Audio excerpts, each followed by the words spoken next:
What's up, everybody? It's Erin. And Nicole. This is Dude That's Fucked Up. Welcome, welcome. Hope you're well. Oh, Well. Hope you're well. I don't know. Oh, God. it's been a while. It's been like 2 weeks. It's been like over 2 weeks since we've recorded one. Yeah, we had stockpiled some recordings there. Yeah. Because we had to do some things. Yes. But now we're back. Back on our schedule. Back on our bullshit.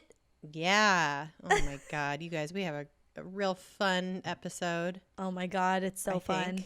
I think. Truly, it is. There's so It's very much fun fun in it. It's so dumb. And I didn't even know about it till this week when you mentioned it. And it's like in the pop culture lexicon. I feel like it's very of the moment. People are talking about it. People are like, what is this? We're going to tell the people. That's right. Oh, my gosh. Yeah. But before we get to it, do we have any business? I don't think I have business. Do you? No. Good.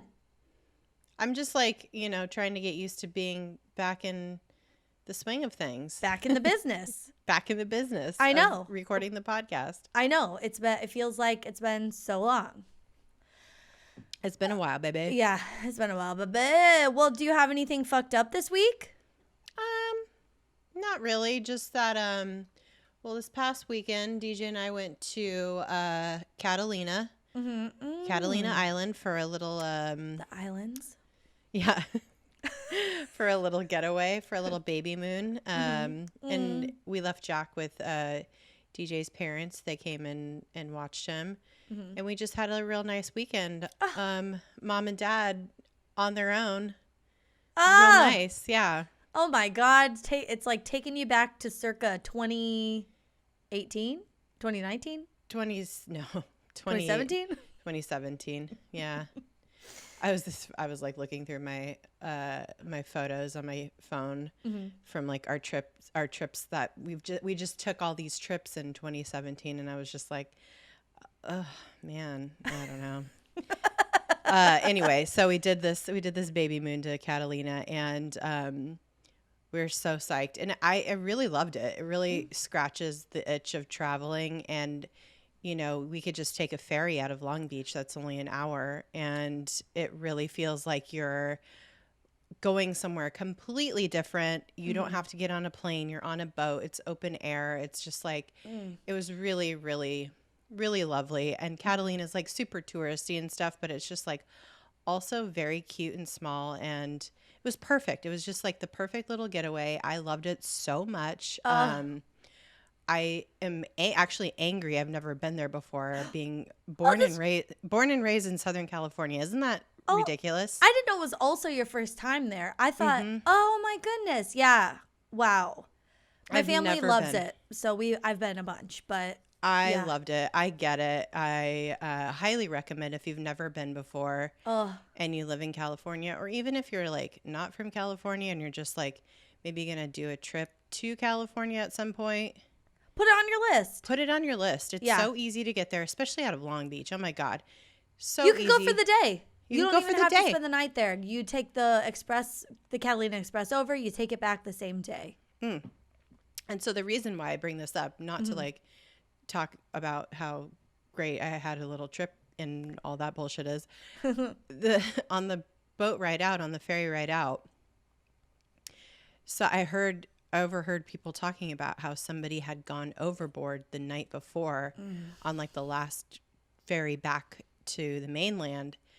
And I was just like, what the fuck? And I like obviously did not look it up the entire time we were in Catalina, but it was like in the back of my mind. Yeah. But then when we got home, I like read about it. So crazy. This man went overboard. Young guy went overboard. He was from Long Beach, I guess. And like, or he was on the Long Beach ferry, because there's a few of them that go like from different ports. But he just can't. It's like not clear if he like jumped overboard, if he was like, drunk or something, and just like or foul play or what.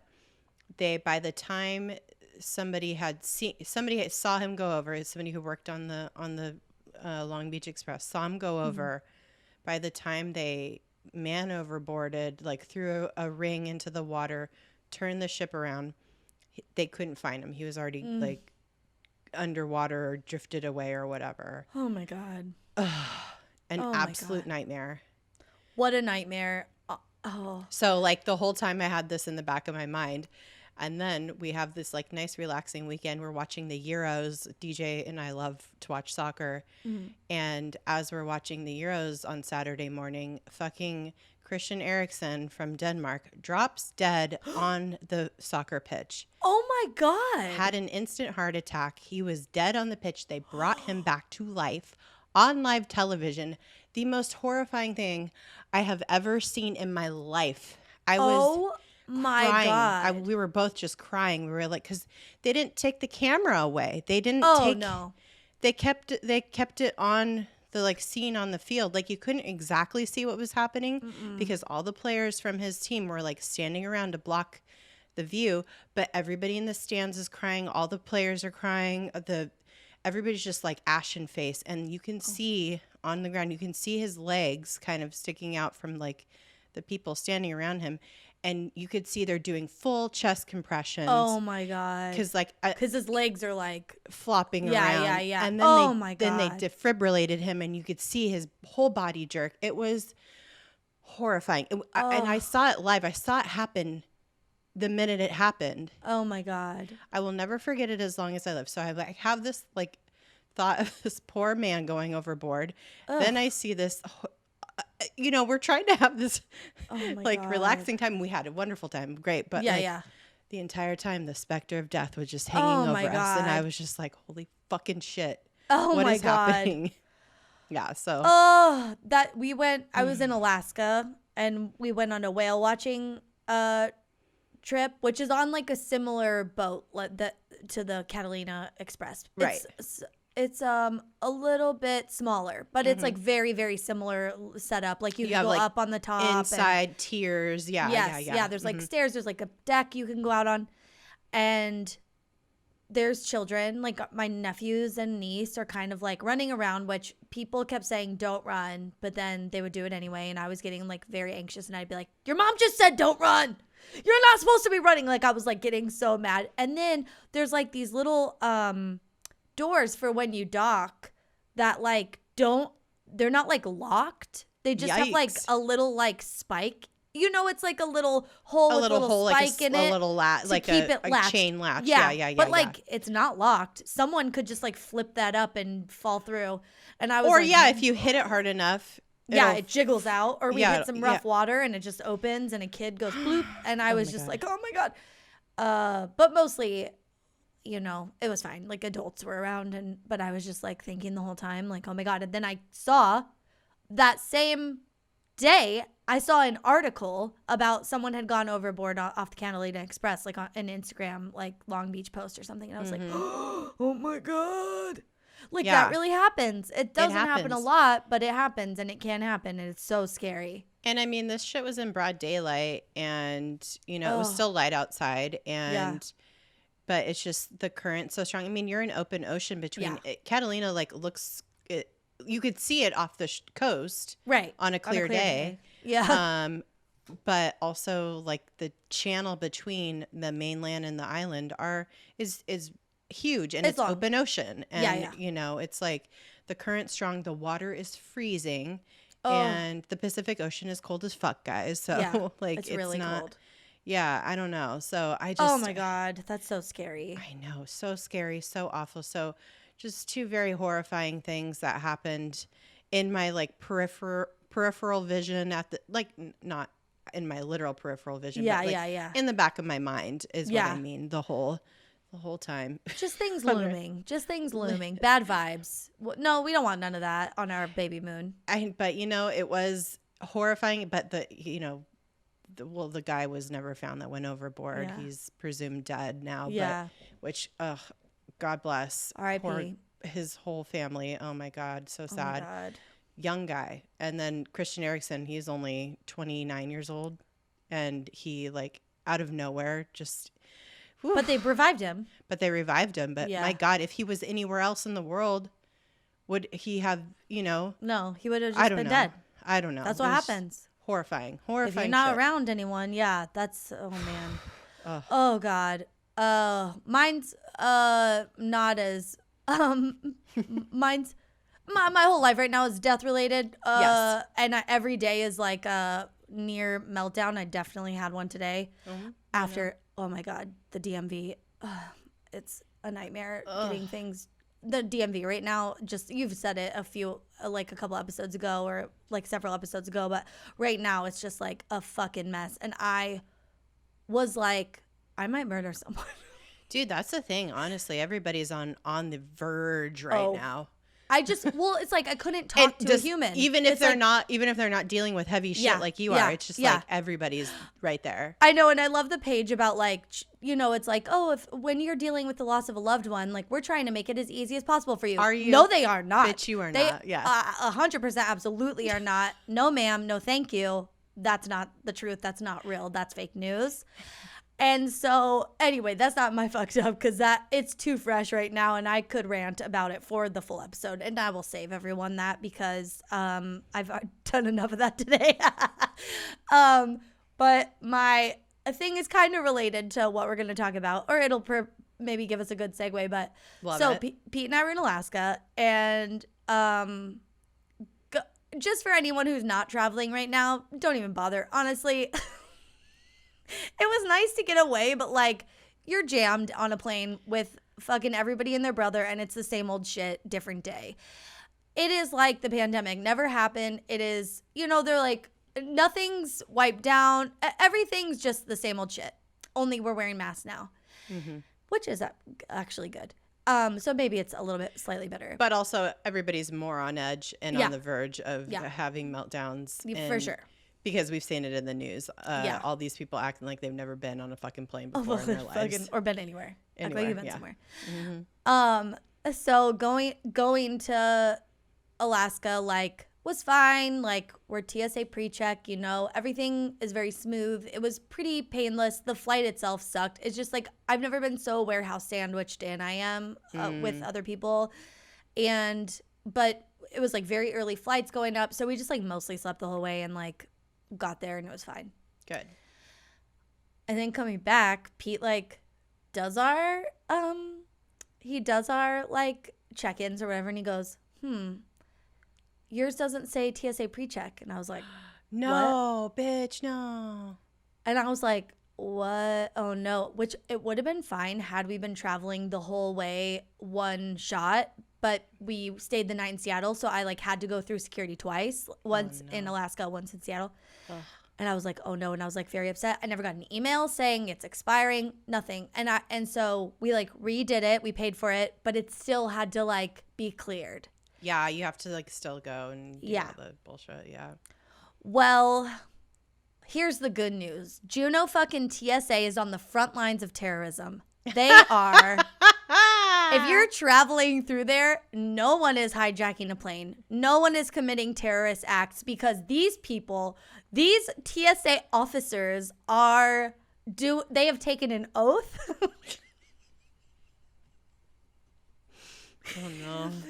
It was so dumb. Every fucking time we go through there, if you have a bag of mixed nuts in your carry-on, it is a food item, ma'am. You need to pull this out of your bag if you're coming through security so we can look at it. Everything is like, they are double x-raying everything. It's so... They're not really, but the nuts thing is true. Like we had brought snacks last time we came home, like some gummies or something, like some fucking trail mix, and they were like, "You need to remove this from your bag and send your bag through again." It was insane.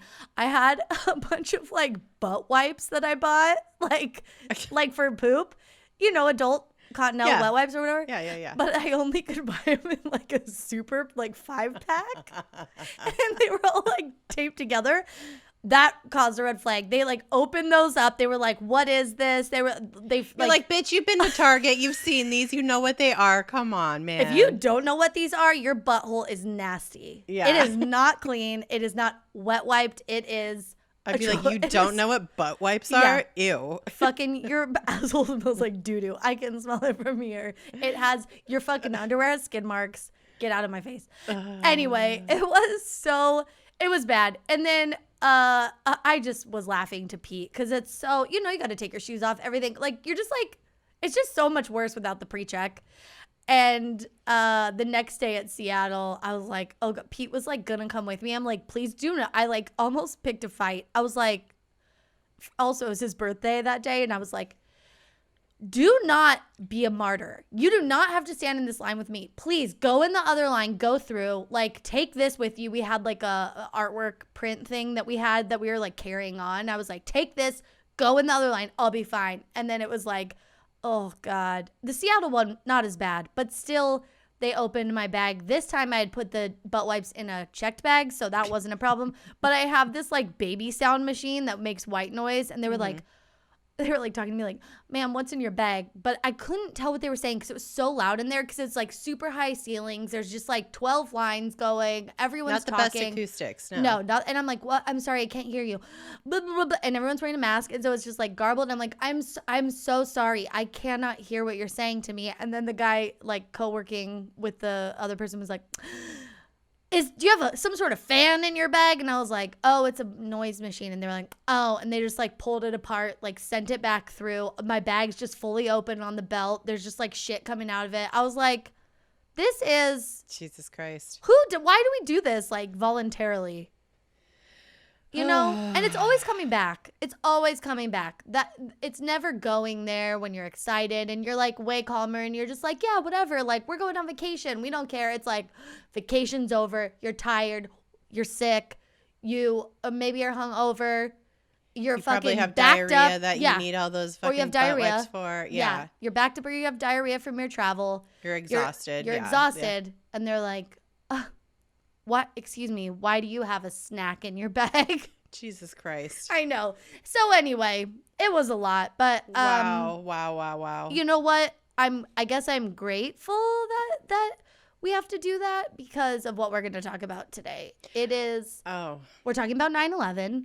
No, I'm just kidding. Bitch. That's fucked up, but it's not funny. Today's topic is way funnier. It's today's topic is not 9/11. No. But we could have done with some fucking precautions at the time that this happened. Yeah. But yeah, we're going to talk about that. Yeah. Also, the reason we chose this episode is because that is a good segue into what we're talking about. But the reason we wanted to do this topic is because you're watching Loki too, right? Yeah. The new Marvel series Loki just came out. Good. Oh my We're God. not promoting it or anything. It just I wish. Oh my God, Marvel, call me. Yeah, please, God. It's just like the new hot shit. So we're watching it, obviously. So on the first episode, there is a little like sidebar kind of little story they go on about how Loki was actually a man named DB Cooper. There's like this little vignette of him on an airplane, and he hijacks it and gets money and then gets like blasted back to Asgard, I guess. So blasted back to Asgard. You know what it is. Yeah, but that could be a euphemism for like diarrhea, or like butt stuff. Ooh, yeah, that's more fun. And then diarrhea. But like we're watching it, and I'm like, oh my God, DB Cooper. I love that little you know, Easter egg, I guess. Yeah, little Easter nugget. Egg. Yeah. And DJ's like, who the fuck is DB Cooper? And I was like, bitch. Mm-hmm. Oh, bitch. This man, we're going to talk about this man right now. Oh my God. This man, DB Cooper, and I'm sure this spawned a lot of questions for people who are like, okay, what is that? What was that whole segment of Loki about? Like, it's like you kind of have to know who DB Cooper is. Our generation, probably not as familiar. I only know about him because I listened to 8 million podcasts, and I've heard about it like, you know, years ago on fucking, I don't know, Astonishing Legends or something like that. So, so DB Cooper was a man who hijacked a plane. It was a real thing that happened. And it wasn't Loki. It was a real person who did it. We don't know who, though, because as of still to this day, Nobody really knows who the fuck DB Cooper was, is, could have been, and it remains an unsolved mystery. So we have to talk about it because it's so fucking crazy. FBI unsolved mystery. Oh my God. I love it. I love it so much. No. All right. So this is the story of DB Cooper.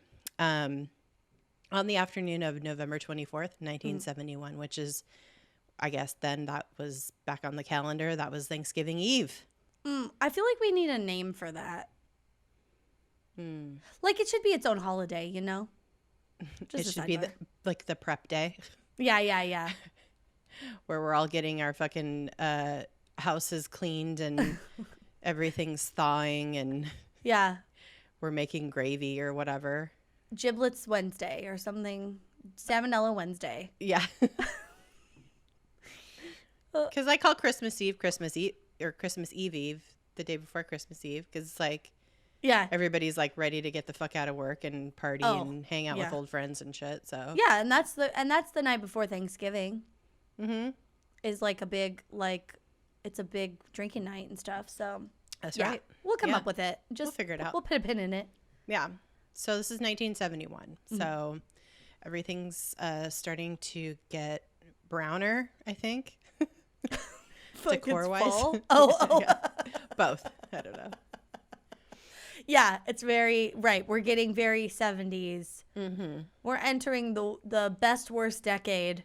Yeah, like mod squad like era now.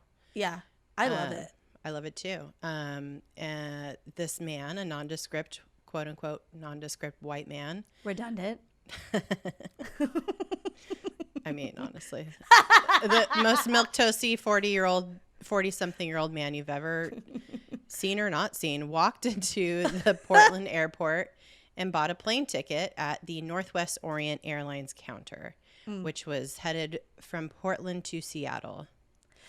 It's so okay. I was just watching. I caught the end of The Wedding Singer the other day, and he like goes to he's like chasing her to Las Vegas or whatever, and he just like they all just like run into the airport and buy a ticket at the counter, and it's like wild to me that you can't do this anymore.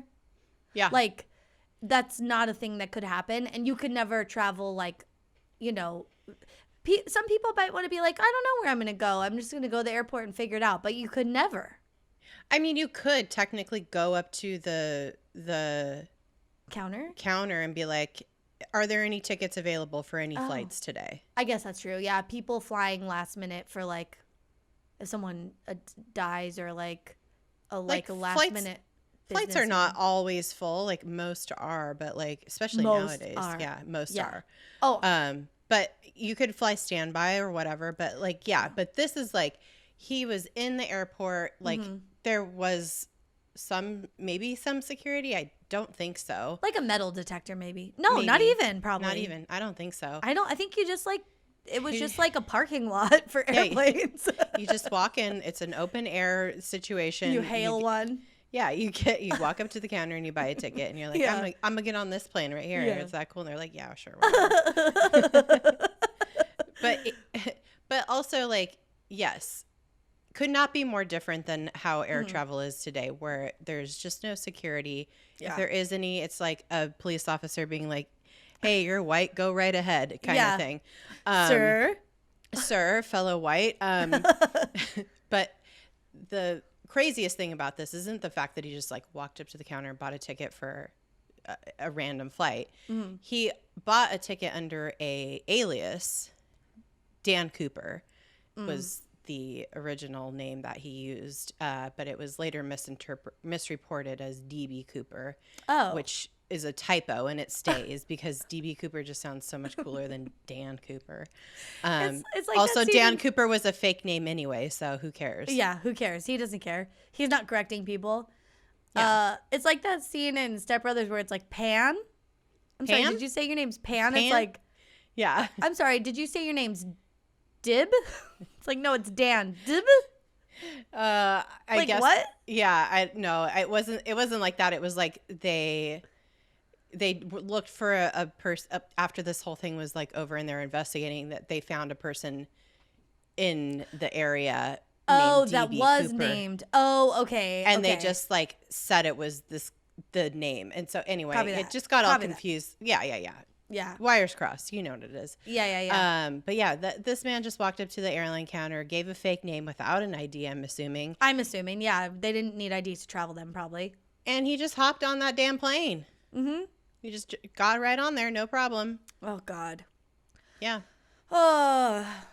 So he gets on the plane, immediately sits down in his aisle seat in the back of the plane, orders a bourbon and soda before the flight even took off. Just chilling, relaxing.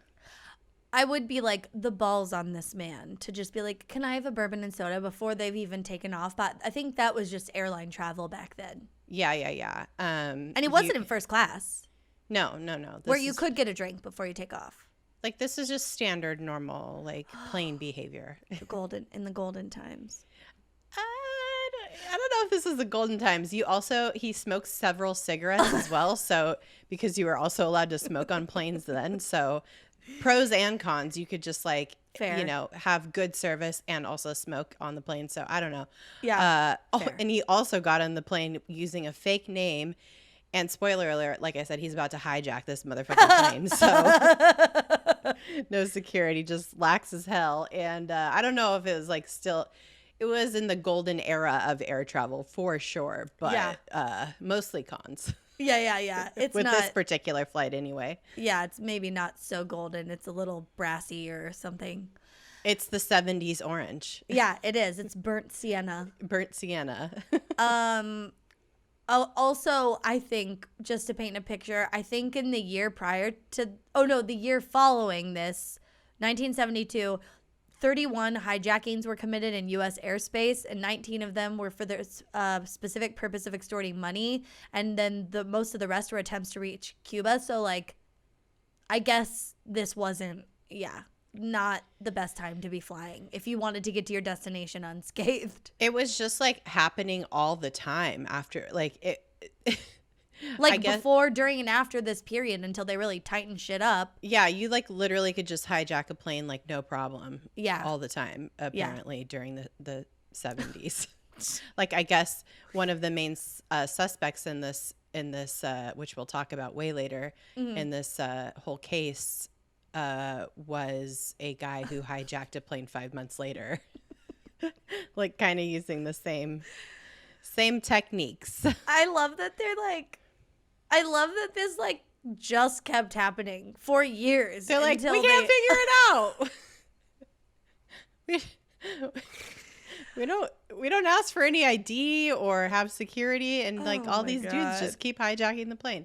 These poor pilots, all these poor people. It was just it was a common enough occurrence that it was like the way that they described DB Cooper, like any witness that they talked to who had interacted with him were like, yeah, he was like super like nice and polite and calm, not like those other hijackers who were like, take me to Cuba.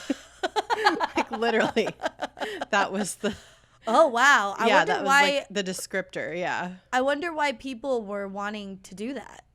I didn't even look into that. I think they just wanted to defect and go like do communism or something. I don't know. Oh, interesting. Yeah. So. Oh my goodness. Also, I don't think the like pilot's cabin had like locks on the doors at that point. They maybe not even had doors. Maybe it was just a curtain or like just like a thin like they have between like first a plywood door. Yeah. Oh no, I was thinking like a net, accordion, like netting. Yeah, or accordion. Yeah, depends on like what airline you're flying. On Alaska, it's just a see-through netting that they like pull and like Velcro to the side, and you're like, this is not. I can see you. Yeah. Are you sure you want to be at that altitude right now? Oh my God. Oh yeah, no, that must have been what it was like, because it's like people were probably just like, so how many gallons per mile? How many miles per gallon do you get on this thing? Yeah. And it's just like looks like the headwind's pretty strong today, huh? It's like, oh my God. But that's the thing. It's just like everything's so too lax. Yeah, it was. Yeah. Just painting the picture here. And so on this flight, there was like 30 something people. It wasn't like a big flight or anything. What a dream. Can you imagine? Oh my God. Nowadays, we just stuff people in, get them 200 plus. Like, how many people can we put on this plane? I'm like, I'm sorry I'm sitting on your lap. So it's like maybe people didn't really care that they were being hijacked. They're like, all right, yeah, as long as you like let us off at some point, it's fine. But yeah. Yeah. Or it was like a minor inconvenience or something. I don't know. I know. Yeah. Yeah. Just like, oh, honey, I'm going to be late for dinner. My plane got hijacked. Like, my God. Oh my God. So, yeah, shortly after takeoff, though, DB Cooper ever so slyly flagged down his nearest flight attendant, Florence Schaffner. She was probably thinking, oh, this guy wants another bourbon soda. But no, he handed Florence a note, which she assumed was him giving her his number. Yeah. Shooting his shot, if you will. And she just kind of was like, okay, cool. Which says to me that Flo had this happen to her all the time. Oh. Dudes were giving her their numbers all the time. So hello. She took that piece of paper, didn't even look at it, put it in her purse. And just like in Loki in the show, there's a line that Tom Hiddleston says, really hot in this particular scene. Not necessarily as Loki, but definitely as DB Cooper. Woof. He goes, he says to the stewardess or the flight attendant, ma'am, or miss, I should say, you better look at that note. I have a bomb. And so then she was like, oh, fuck. And sure enough, he had a attaché that had something that looked like a bomb in it. I swear to God, men will literally hijack a fucking plane to avoid Thanksgiving dinner with their family rather than go to therapy. I swear to God. Oh my God. Rather than address their demons, rather than take accountability for anything that they've ever done in this family, they're like, maybe we just go somewhere else in this plane. I just don't feel like going to Thanksgiving. I think I'm just going to hijack a plane instead. I don't know.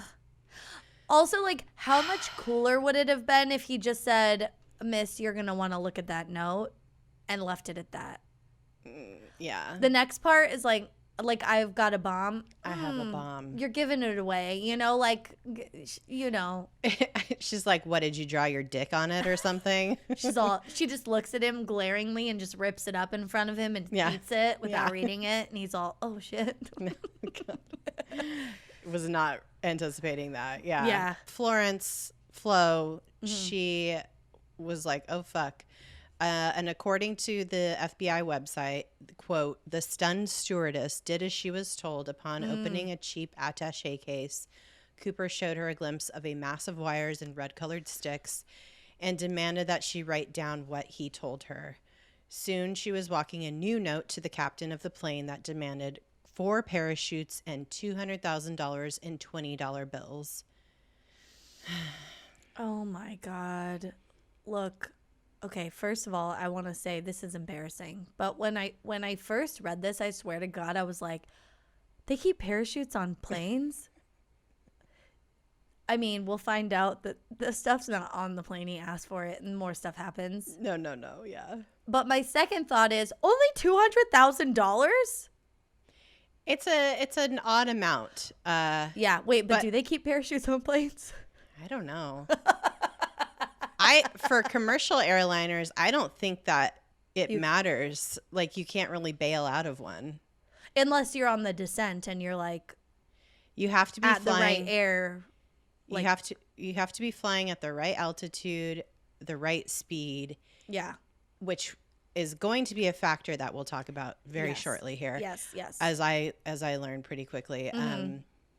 So I don't know that it's like, oh, if you're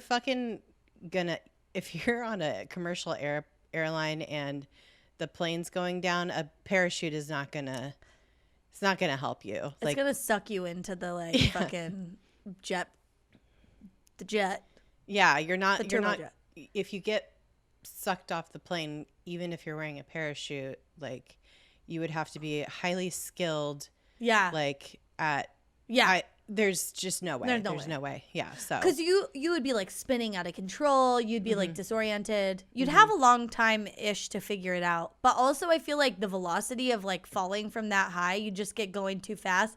And when you pulled it, it would just like rip off or something. Yeah, like you'd just be going too fucking fast. You'd probably, I would hope, God, my hope and prayer is that you just pass out from the G-forces. Oh, yeah. If you're high enough, or the air's thin enough or something, if you're high enough up and you get sucked out of an airplane, who's to say? Oh my God.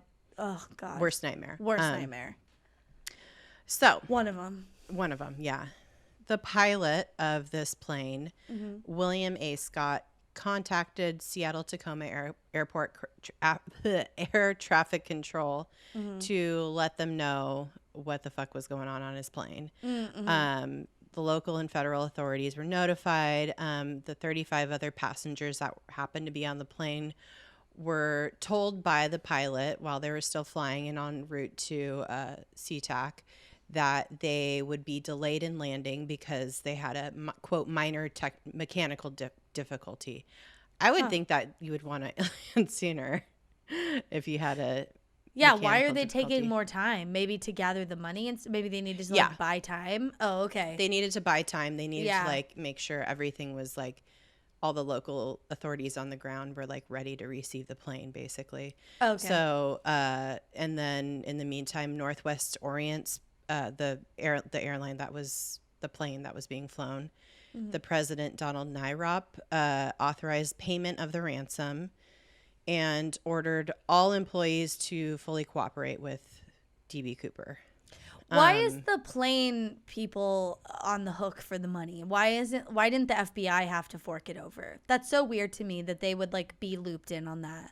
I mean, because the airline is liable.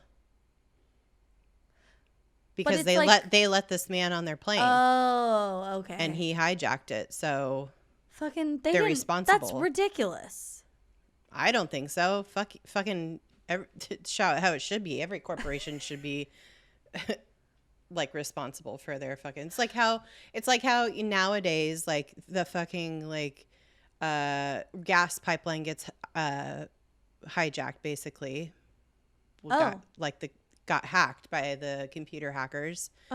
And that company paid a ransom. A lot of companies do this. Shit. Yeah, they have insurance. Yeah. Oh, okay. So FBI, that's my taxpayer money. No. Yeah, but I know. No. So the airlines got the ransom, got the $200,000, and were in the process of getting the parachutes for DB Cooper as he requested. The aircraft circled Puget Sound for approximately 2 hours to allow the Seattle police and FBI to get ready for the plane's landing. Yeah. And to like gather all the money and the parachutes. That's a long ass delay. 2 fucking hours? Yeah. I mean, I've definitely circled over LAX for a long time before. Really? But 2 hours is a lot. Yeah. Oh God. And it just gave him the time to also mobilize any emergency personnel that might be needed in case, because they didn't really know if he was like going to hurt anybody or if he would accidentally set the bomb off or what. So, yeah. So at around 5:24 p.m., the ground team, like all the local authorities and the FBI, had the cash and the parachutes ready. So they told Captain Scott they were ready for him to land. And DB Cooper ordered that they taxi to a remote, well-lit area after they landed. He had the cabin lights dimmed, and ordered that no vehicle should approach the plane. So he's like very specific in his demands. He also ordered that the person who was bringing the cash and the parachutes to come on his own.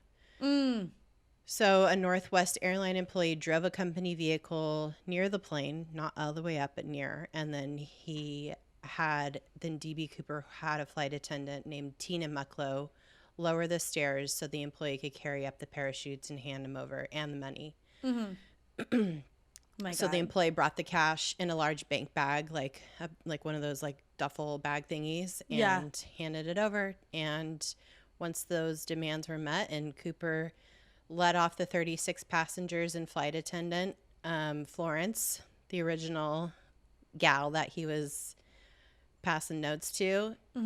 He did not release the other flight attendant, though, Tina Mucklow, who like did the handoff.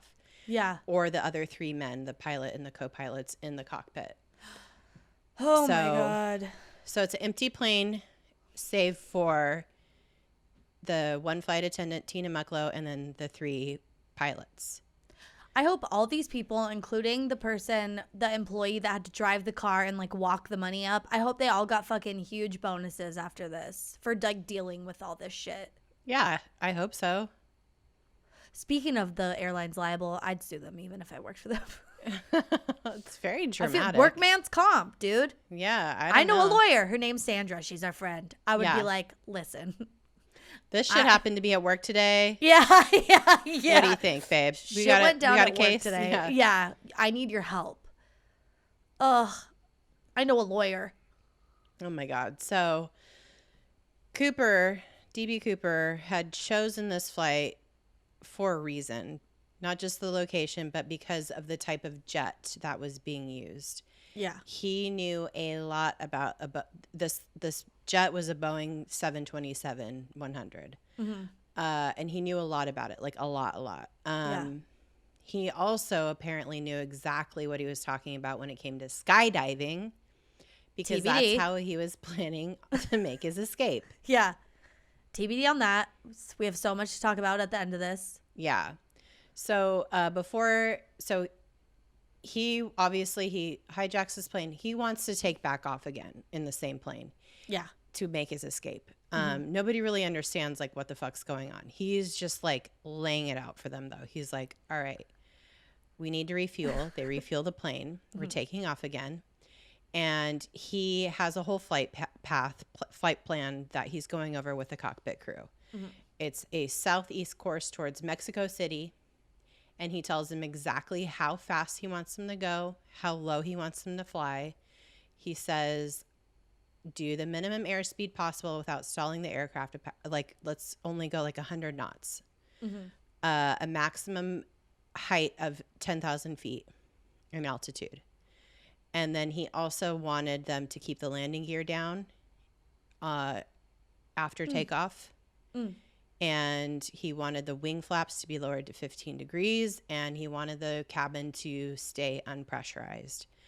This makes sense for something I was confused about later. Okay. So he's obviously an experienced skydiver, because you can skydive at about probably the maximum, like, I don't know what the maximum is, but like 100 to 150 knots.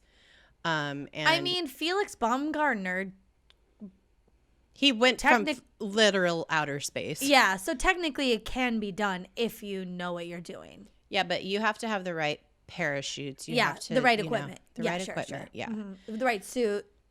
Yeah. High up. Yeah. So this guy's experienced from what like he's saying to them. And he knew that the jet was lightweight enough, but also like fast enough and like, streamline enough to fly at such a low speed through the dense air at 10,000 feet. And the air is more dense at 10,000 feet than it is at 35,000 feet. Yeah. Right. So he knew what the fuck he was talking about. He was like, knew the specs of the plane, knew what the like conditions needed to be for him to jump out of the plane, basically. Yeah. I don't know if everybody I think people realize they're like, oh, this motherfucker is going to jump out of the plane. I don't know if they thought that. I don't know what they were thinking. I mean, he asked for a parachute. He asked for 4 parachutes. So yeah. I feel like and then he said he like gave all these instructions. So I feel like you had to deduce that. Also, the thing that was throwing me off, I didn't realize that he ordered the cabin to be not pressurized, or to like remain unpressurized. But I was like, how did he like open one of the doors and not just get sucked out? Because it wasn't pressurized. It wasn't pressurized. Right. So that makes sense now, because I was like, dude, that would fuck you up. Yeah, exactly. So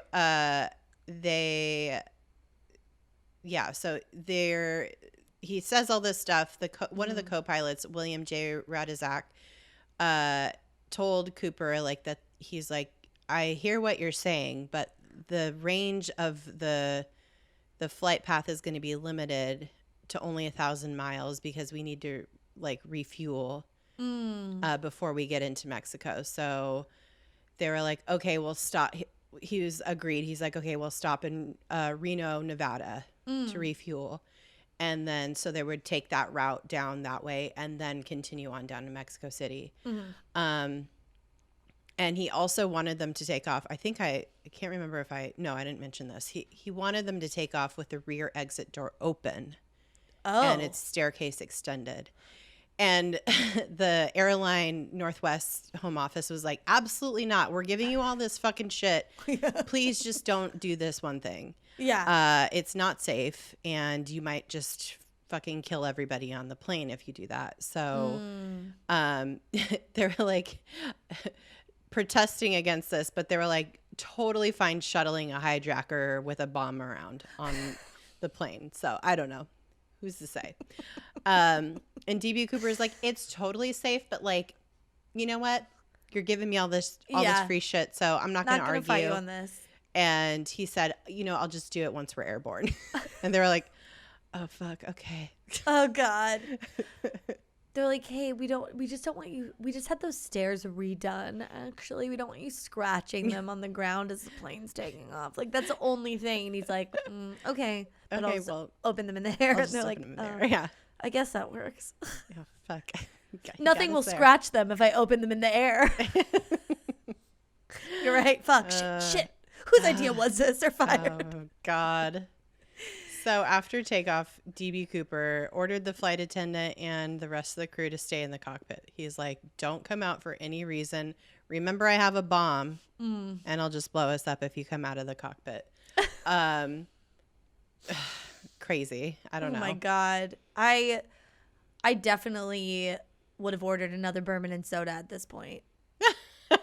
If like you what were, you're getting ready to do. DB Cooper. I'm DB Cooper. I'm like, if I was Tina, the flight attendant, I'd be like, I'm just gonna grab in some of the mini bottles, and we'll be in the cockpit, no problem. We won't bother you. we're all gonna be having G&Ts up front. Don't worry about it. No, he could. The pilot's always drunk. He could totally fine. Yeah, He's but totally the pilots are fine. Yeah. Yeah. So remember, this is just like a plywood door. There was no peephole in the cockpit door or anything. Cameras or anything. Yeah. No, there was no cameras at all. So the crew just had no idea what Cooper was doing in the main cabin. At 8 p.m. a red light. They're in the air at this point. At 8 p.m. a red light gave a warning that a door was open. Oh. And then the pilot went over the intercom to ask Cooper if there was anything they could do for him. Like, do you need a pillow or blanket, sir? And then DB Cooper was like, no. And that was the last time anybody heard anything from DB Cooper. Oh my God. Ugh. A man not accepting help. Typical. I'll do it myself. I'm doing it myself. And leave me alone. Leave me alone. Oh my God. I'm just trying to get out of Thanksgiving dinner. Yeah. God, stop interrupting me. Hello, this is your pilot, Scott, speaking. If you look out of the left-hand side of the plane, you'll notice the Russian River Valley. Yeah. Is there anything else we can get you, Mr. Cooper? Fuck off. Yeah, fuck off. We noticed a door is open. If you wouldn't mind. No. No. Oh my God. Okay. Yeah. So then at 8:24 p.m., the jet kind of moved a bit, like wavered in the air. The nose dipped first, followed by a correcting dip in the tail end. That was like kind of the it did a body roll. It did like a woo, yeah. And the pilot made sure to note that spot where the dip took place, which was 25 miles north of Portland, near the Lewis River. The crew assumed that it was the aft stairs that had been lowered and that Cooper had jumped. However, they didn't try to peek or look outside the cockpit door because they really just were freaked out and didn't want to disobey him. in case he just, set the bomb off. Yeah. But like, I'm saying, like, just sneak a little peek. Like, just look a little bit. Like, just like and like open the door as he sneezes. Just see if he's, still in there. Like, like something obviously happened. Like, and if you are assuming he jumped, like, then obviously he's not even there. Yeah. Yeah. So also, I'm just to sorry. see if he's on the damn plane still. Yeah. Yeah. Just crack the door and just check it out. But also, this man does not want to blow himself up. Like, I don't know. He didn't seem that threatening. I'm sure it all felt very serious, but he wasn't like injuring people. He didn't have a gun or anything. Like, maybe he had like mad knife skills or something that we don't know about, and maybe TBD. Well, we will never find out. But yeah, I just feel like they could have like. I know you're supposed to like go with the flow, but I just feel like you could have just opened the door. Yeah. He's not trying to kill anyone. He just wants his money. That's why he got 4 parachutes. I know. Yeah. So at 10:15 p.m., the jet landed in Reno, Nevada, the agreed upon place where they would refuel. And the pilot came on the intercom again. And after receiving no response, he opened the cockpit door. Yeah. The cabin was empty, and Cooper, along with the money and all of his belongings, was gone. Almost all of his belongings. Yeah. He left one of my favorite things behind. Oh, well, let's talk about it. Oh, my God. Well, okay. They get to Reno, the FBI. Everybody gets on the plane immediately. They know he's gone. They're like, we got to fucking print this. We got to, collect evidence. Yeah. They get on there, immediately start bagging everything. They were able to find 36 fingerprints, as well as recover 2 of the 4 parachutes he requested, 8 filter-tipped Raleigh cigarette butts, because he was like smoking a ton on the plane we talked about. His tie clip, which was like a mother of pearl tie clip, very beautiful. And a black JCPenney clip-on tie. How are you gonna go wear a tie clip with a clip-on tie? A mother of pearl tie clip too. It's like it's like, oh, look at this beautiful like ornate tie clip that's like so lovely. And you're fucking wearing a clip-on tie? I mean, maybe clip-on ties were like not that like lame. Like how they are now. Yeah, I don't know. But like also, okay, this miffs me. You want to come on this plane and James Bond it or some shit? And JCPenney. I'm sorry. I'm sorry, did you say a clip-on? So then he went out tieless? Why not just keep wearing the tie? It's a fucking clip-on. It's not going to choke you in the air or anything. It's a fucking clip-on. God, why did he even take it off? It's so annoying. I mean, because it might have flapped in his face or something. But it'll flap right off. Like, then it's just gone. Throw it in the bag with the money. I don't know. Throw it in the bag with the money. Thank you. That's thinking ahead. I know. Yeah. Also, one little detail that I forgot to mention is the note that he originally passed to the flight attendant. He took that back from her at one point. He didn't want handwriting analysis. Yeah. So if you're going to go to all that trouble, why leave the fucking clip on with the mother of pearl tie clip? I don't know. Well, it was probably like in 1971, it was like probably the #1 sold clip-on tie in the United States or something. So he's like, I can leave this behind. Yeah. But the mother of pearl tie clip, what if that was like an heirloom or something? Anyway, well, it doesn't matter. He left so much DNA behind because he left all those cigarette butts. He left a bunch of fingerprints. The problem was his fingerprints weren't in the database. Oops. No. And also, not very long after they like recovered all this stuff and recovered the cigarette butts, they fucking lost them. Yeah.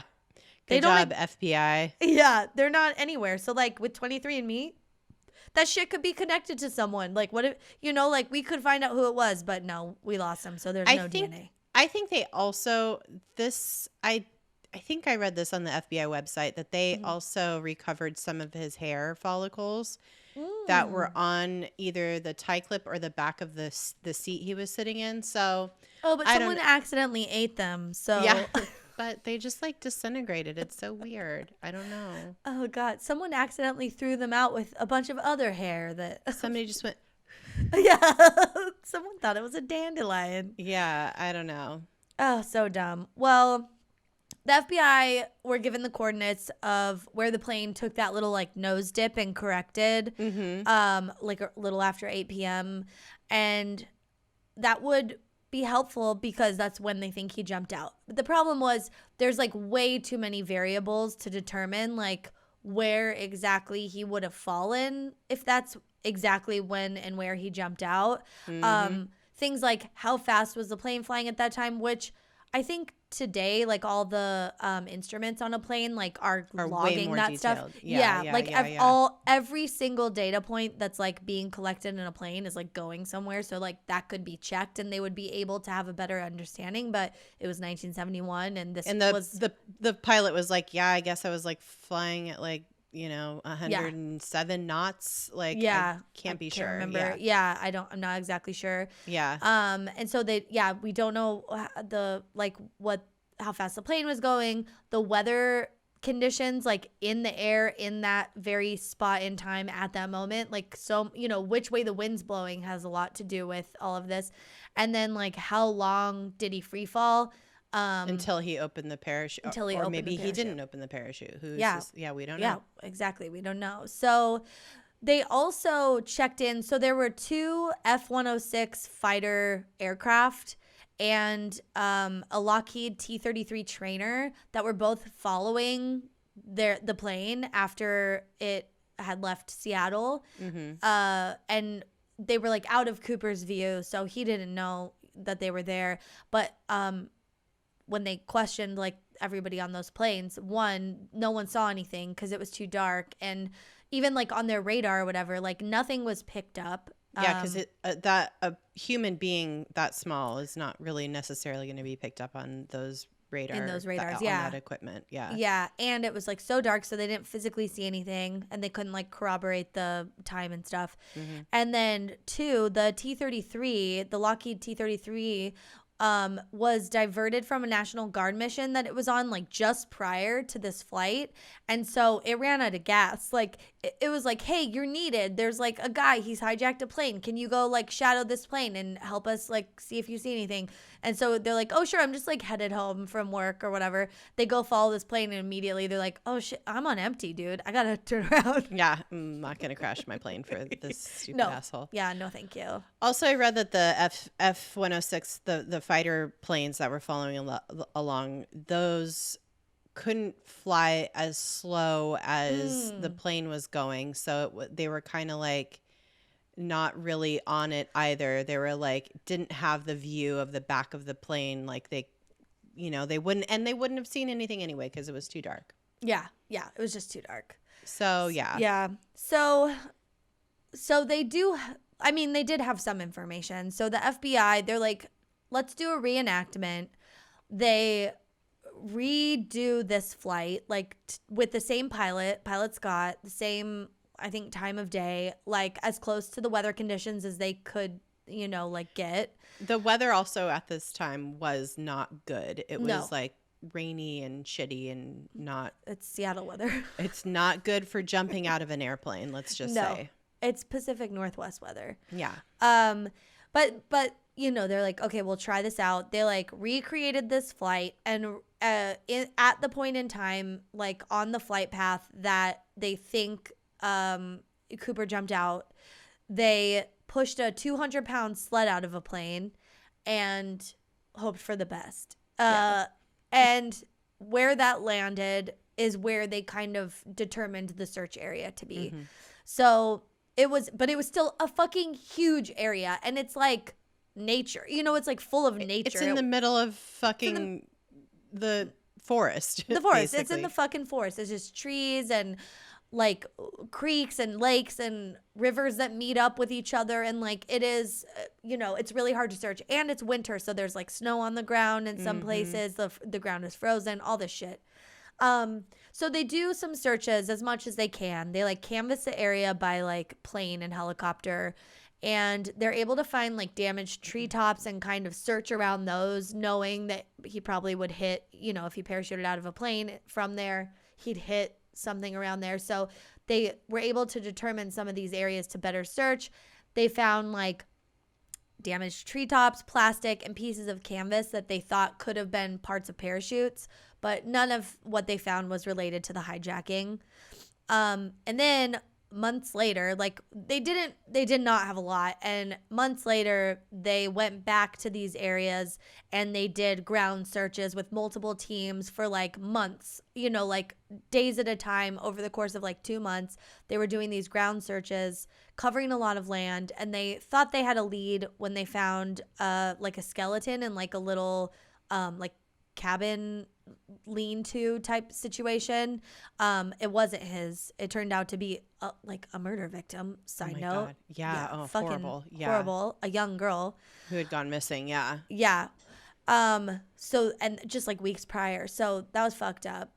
And then also, Mount St. Helens erupted, which was an interruption. In 1980, yeah. Yeah, in 1980, which obviously like could have wiped out any evidence at that point. I mean, this was years later. This was still like 8 years later. Yeah. But still, like it's a lot of ground to cover, and it's so much. Yeah. Yeah. So if there was any evidence in that area at that point in time, it's gone. It was wiped out by the fucking ash cloud that was spewed by Mount St. Helens at the time. Yeah. Fucking, they got no wins on this. No.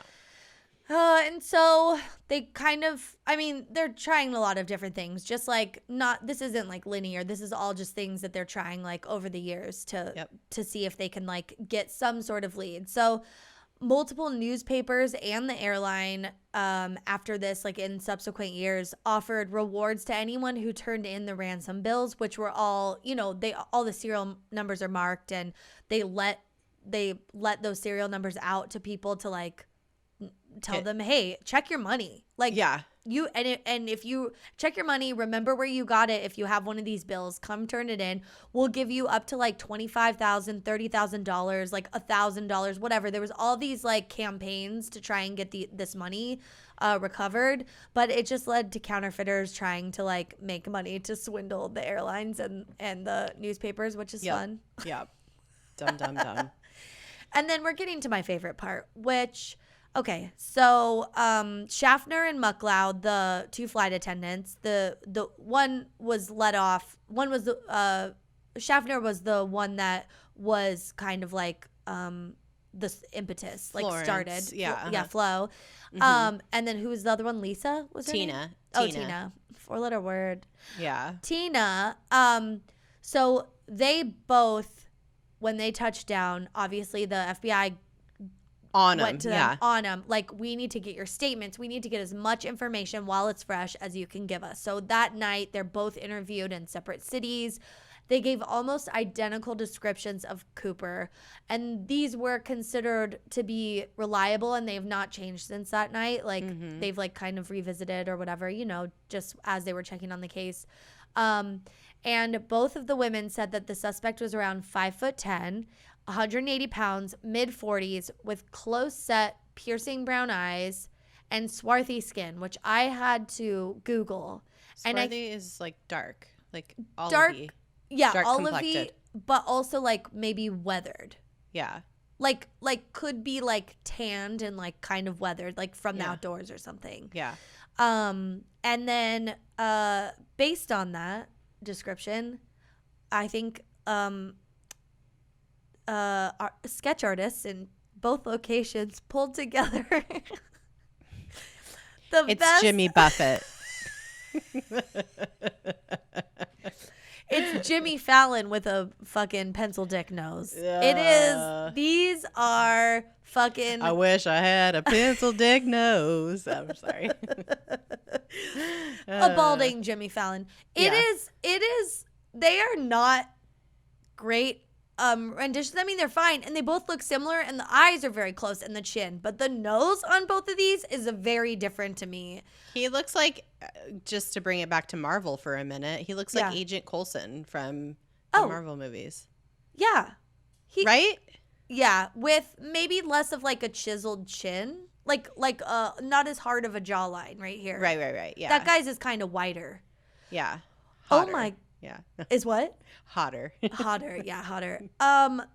Also, one of them has fucking sunglasses on. Well, he at one point put sunglasses on Yeah, but like they saw his eyes, just draw his eyes. Is this man only going to be out there wearing sunglasses? That seems like the most pointless maybe way to sketch. Like, also, it's a very specific style. You could change them.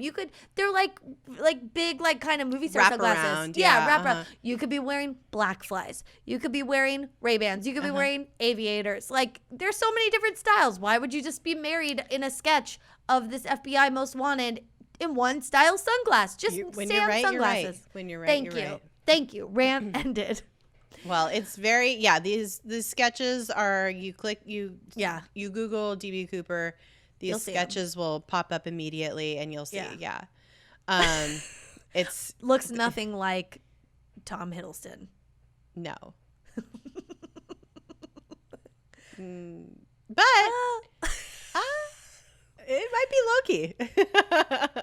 I mean, it doesn't not look like Tom Hiddleston, I guess. I mean, generic white man is like what the sketch is. Like, it's just like really no, like,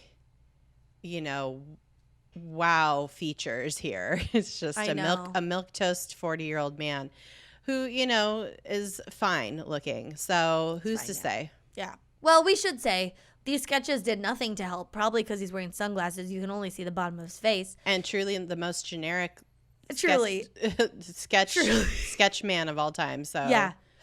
Although, well, we're gonna talk about like someone he looked a lot like. Okay. I think who it may have been. But anyway, okay. This case still unsolved.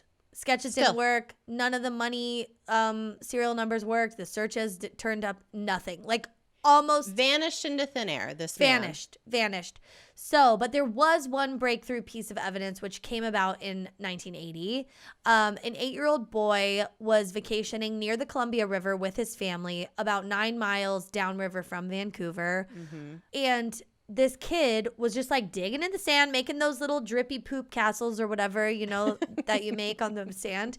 And he found 3 packets of money in the sand. They were mostly disintegrated, like the bills, but still bundled with rubber bands. And these were bills that had the serial numbers from the ransom money. Oh, shit. This was the money. The ransom money, yeah. Some of it. And it was 3 like bundles of it essentially. And of course, this was a big deal. Everyone was like, oh my God, what does this mean? Renewed interest in the case immediately. And excitement. People were very excited about it.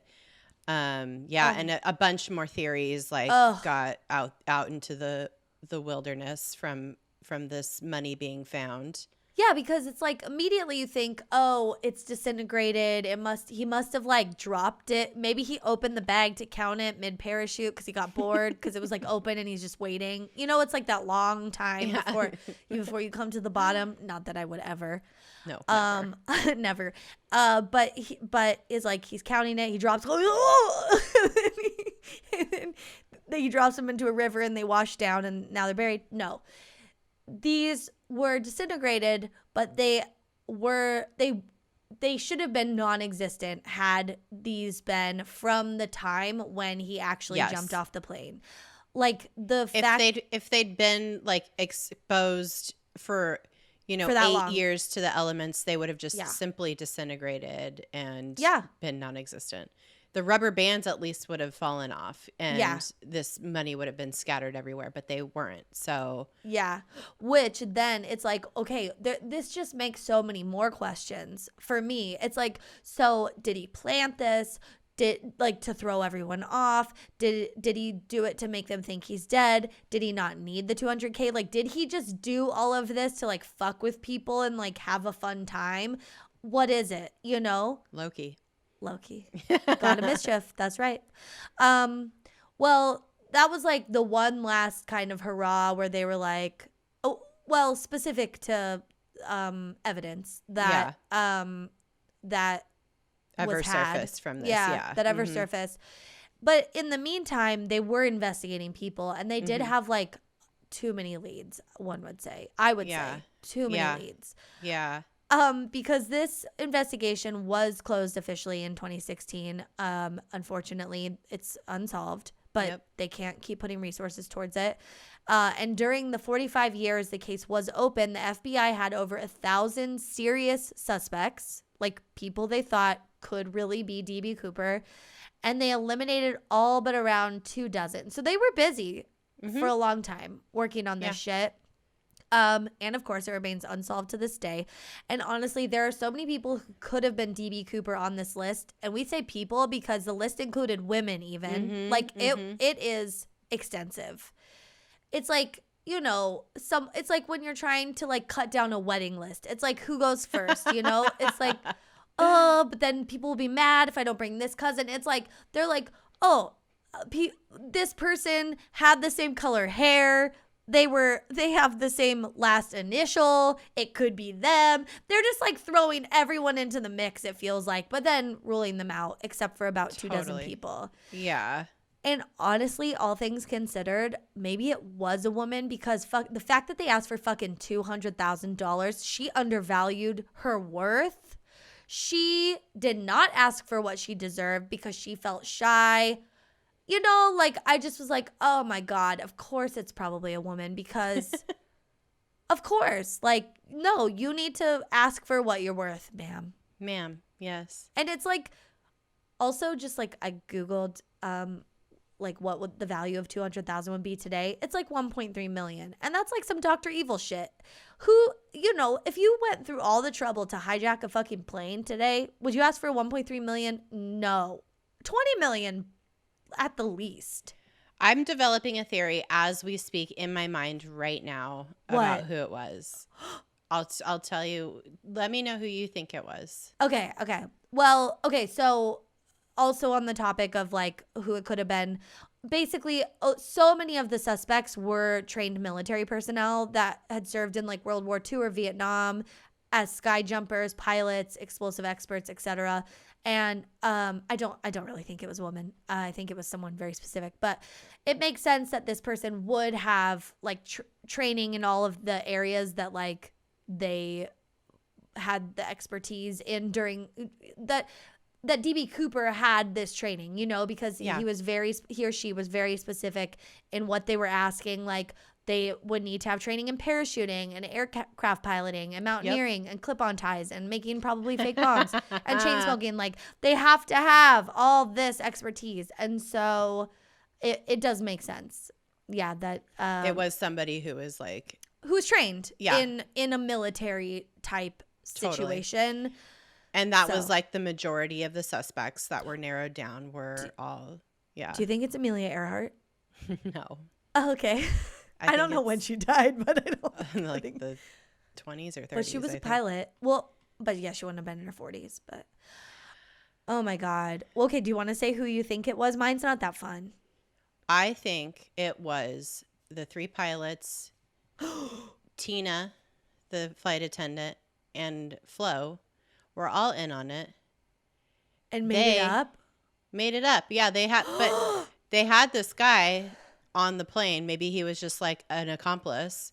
Yeah. And they did this whole elaborate scheme. They hid him on the plane when they landed in Reno. Probably like they were able to smuggle him into the like cargo area or whatever, put him in a compartment, whatever. The FBI scours the plane. They, you know, don't think to look in certain places or something. Or like when everybody's getting on, he puts like an FBI shirt and a mustache on really quick. And he's like, oh, what are we looking for? Like, oh, I just showed up, or sorry, I'm late. And people are like, it's okay. Put your gloves on or whatever. Perks of being a milquetoast white man. You can just blend in with the background. Especially with the FBI. Totally. Yeah. And so all the pilots were like, yeah, the plane dipped. Oh, the door opened. They did this. And they knew the plane better than anybody. How did the money get to where it got then? Someone went and put it there? Like the money the kid found? Mm-hmm. Yeah. Yeah, that could. Again, okay, well, okay. They threw it out the window as they were flying. They flung, I don't know. Again, you know what I'm saying? Okay, I love this theory and I really like it, but the hole in it again is the $200,000. But split between 5 people. And it's never been spent. It's never been in circulation. And it's never been spent, which makes me think the person who took it is a fucking god of mischief and didn't give a shit about the money. Yeah. Was only into, But could they go spend the money in another country? Like, could you go exchange it? But then I guess the serial numbers would still show up. I don't know. If you like exchanged it. Maybe it is out of the country. Maybe. Wow. Well, based on the sketches and the background, and the list of people who are like the top contenders for potentially being DB Cooper, there's a guy named Sheridan Peterson. Based on this person's background, so he fought in World War II. He was like a sky jumper. Yeah. And he had that like skill set. And also something else about him I think was like relevant. He was like kind of a radical dude. He like got like in like the 60s, he was part of the civil rights movement. He like helped build a bunch of like schools to help like, you know, like reintegrate the Black community in the South. And he like did all this shit, and he got like pretty I think like disenchanted with the American everything. Yeah, and fair. Became like kind of like an anti-war dude, and maybe he was just fucking with the man at this point. I don't know. Yeah, and he didn't even care about the money or need it. Like, who knows? But then also that makes me think, oh, if he was like doing all this good stuff, I don't know. It's like, who has the time for this? Yeah. But the reason I picked him, because he looks like that sketch kind of came to life. I mean, yeah. His nose is not as like pencily as it is in the sketch in real life. But like some of the people they have on that list, their noses are not even close. This guy though, his eyes like right here looks exactly like it, and the chin looks exactly like, everything's very, very, very, very close on this, to the sketch. And I guess like the FBI had questioned him off and on for years and years and years. He died in 2021, so we'll never know. But he sounded like a cool dude. He like cool. He talked very openly about it. Like, yeah, they like totally think it's me. Yeah, I don't know what to say. That's what makes me like. I would think it's me too. You know, like kind of vibe. Yeah, I don't know. There's like several people that look very much like the sketches. Yeah, that's true. But again, generic white dude. Yeah, it's hard to say. I know. This whole story is, there's so much to it. I mean, there's not that much to it. It's like pretty straightforward. But there's so many like conspiracy theories, and you know, there's so much more like little pieces of information out in the ether that we could probably talk for another hour about it, but we won't do that to you. But no, you know, it's very interesting. It's certainly gone down in history as like kind of like American folklore at this point, because nobody got hurt, nobody, you know, it was audacious. It was the fucking the audacity and the confidence of white men. Just, this is the epitome of it, really. Hijack a whole ass plane for not that much money, get out in the middle of fucking nowhere. Yeah, and, you know, even in death, because at this point, even all the suspects that it could have been have died at this point. Right. If this man didn't die upon his quote-unquote escape, he's the person who it was is probably more than likely dead at this point from just old age. So we'll never know probably who it was. Some people really do think that they know who it is. There's so many theories, but I know. It's, who's to say? He's just the one. Sheridan's just the one that I was like, oh, that looks the most like the sketch to me. Yeah. So that's why I picked him, but it could truly be anyone. And maybe they died. Yeah. So, I mean, the Sheridan Peterson guy's dead. So yeah. So I don't know. We'll never know. We'll never they know. lost those fucking cigarette butts. Oh, but they might have hair. Yeah, who's to say? FBI, God damn it. I mean, it's fine, but how could you leave us hanging like this? I know. It's so frustrating. But it's a great story. I mean, just in and of itself, there's a lot about it that is like infuriating and like, holy fucking shit, how could this happen? Yeah. And glad we don't do things like that on with air travel anymore. Yeah. I'm just more afraid of the weird people that get on that put their feet up on the fucking Their fucking naked feet. yeah, on the footrest and shit. Or like, hang out in the aisle. Or like break like hard-boiled eggs on or a tuna sandwich or something. Or like beef jerky can smell really bad on a plane too. Yeah, well. It's like, stop. Just stop. Uh, All right. that is all I'm going to say on the topic of DB Cooper. What a wild ride. I don't know. Godspeed. No idea what happened here. No, but I loved it. The audacity of this man. Well, you can follow us on social medias. Yep. All the places. All the places. At DTFU Podcast on every platform. Even TikTok. Even TikTok. It's been a couple weeks. I was on vacation. We're old, but we're not that old. Yeah. We know how to keep up with the youngs. Mm-hmm. Hi, kids, or whatever. Hey, fellow kids. How do you do, fellow kids? And go to our website. It's dtfupodcast.com. Oh my gosh. Cool. There's stuff on there that you can watch. You can go to youtube.com and watch us do this podcast. Yeah. Check out our Patreon, patreon.com/DTFU podcast. All the things. Really, I mean, you could just like, wherever there's a platform you think we might be on, just search it. We'll be there probably. And if we're not there, tell us what it is and maybe we'll put ourselves on there. Yeah. We're no slouches. You want it, we got it. It's yeah. all right. Yeah, that's all I got. Just you know what? Stay excellent to yourselves. And each other. Please.